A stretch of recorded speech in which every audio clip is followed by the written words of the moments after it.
Greetings. On June 10th, Leonard Peltier showed the United States Parole Commission what the courage of a warrior looked like. Though reliant on a walker, he stood up for his people, for the land, for himself. On July 2nd, the U.S. Parole Commission showed the entire world what American injustice looks like. In denying Leonard, now 80 years old and in poor health, parole, based upon a decision that we will challenge as unconstitutional. Not only did the commission fail to recommend Leonard's release, they have determined that Leonard will not be eligible for another full consideration of parole until he is 94 years old. We thank you for your support and assure you, as we assured Leonard, that this is not over until it's over. We will appeal. We expect to meet this government in court. So we must rise up for Leonard Peltier. Though his gait is unsteady, we will stand for him. Though his sight is failing, together we will carry out his vision, despite his voice muffled by the isolation of 24/7 lockdowns at USP Coleman 1 and restricted access to the press. Collectively, we will augment his voice. Know that myself and the new members of our legal team are prepared for the road ahead. Before we introduce our legal team, we want to thank all of you, especially Indigenous groups like Indian Collective, who support Leonard. Thank you. We intend to forge an axis of support that is sincere, long-standing, strong, and imbued with a sense of mutual responsibility. I come here in the footsteps of my ancestors, also beleaguered in this nation, who have made immeasurable sacrifices for me to be here. We are not easily broken. I come here in the spirit of my ancestor, Robert Taft Smalls. I come here from a people for whom American political prisoner status arguably was primarily intended. I come here in the spirit of Mr. Ray Robinson, a civil rights activist who in 1973 traveled from Alabama, of all places, to support the occupation, only to be slain on Pine Ridge, his murder unresolved to this day. As some of you may know, Leonard has appointed me lead counsel, particularly for administrative appeals and litigation. I am filled with a great sense of humility and responsibility. I am tremendously grateful for the work of Kevin Sharp and his team, who primarily handled Leonard's petitions for executive clemency and requests for compassionate release.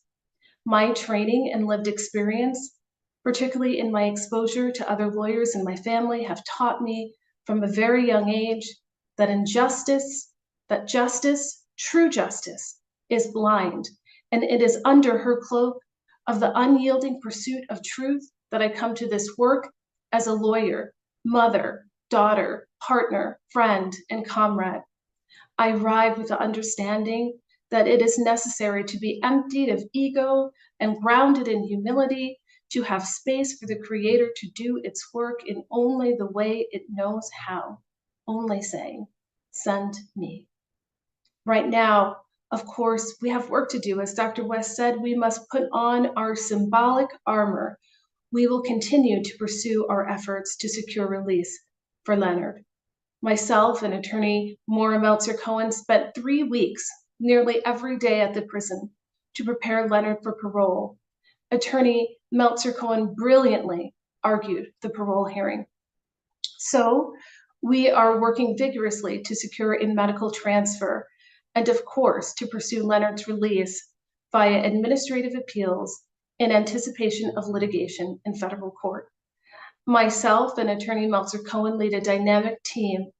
I have intentionally constructed a diverse, dynamic, holistic, self-sustaining legal team that can function as an apparatus to address the many complex components of Leonard's case. Conservatively, there is over 100 years of experience on this team, some professionals having previously represented Leonard for decades. The team consists of attorney Maura Meltzer-Cohen as lead counsel, co-lead counsel, attorney Bob Boyle as senior legal advisor, attorney Michael Kuzma as senior legal advisor, Professor Audrey Bompsey as Senior Legal Advisor, the Honorable Ruth Anna Buffalo as Senior Policy and Tribal Advisor, Dr. Giselle Diaz, Senior Indigenous Spiritual Wellbeing Advisor, Dr. Renee Morrissey, Senior Consulting Physician, Dr. Ricardo Alvarez, Senior Consulting Physician, Kalanji Jamachanga, Senior Movement and Public Affairs Advisor, Ms. Paulette Datil Rabadou, Executive Community Relations Advisor, Ms. Lawson, Executive Assistant and Operations, Ms. Lee, Executive Assistant and Operations, and myself as lead counsel. I am confident and proud of this legal team and the additional team of scholars and subject matter experts we've convened. Though we need time and space to do our work, with Leonard's approval, we will provide updates. Please check out the information below to learn more about each person on the legal team. For more of a conversational perspective on the case, please check out my conversation with presidential candidate Dr. Cornel West. We cannot be certain when and whether Leonard will be released, and we can make no guarantees in this profession. What I know for sure, however, is that myself, Attorney Meltzer Cohen, and our team are committed to Leonard until the very end. We will put on our very best challenge to his incarceration and vigorously pursue the vindication of Leonard's rights. After all, Leonard and his legacy can never be caged. Never.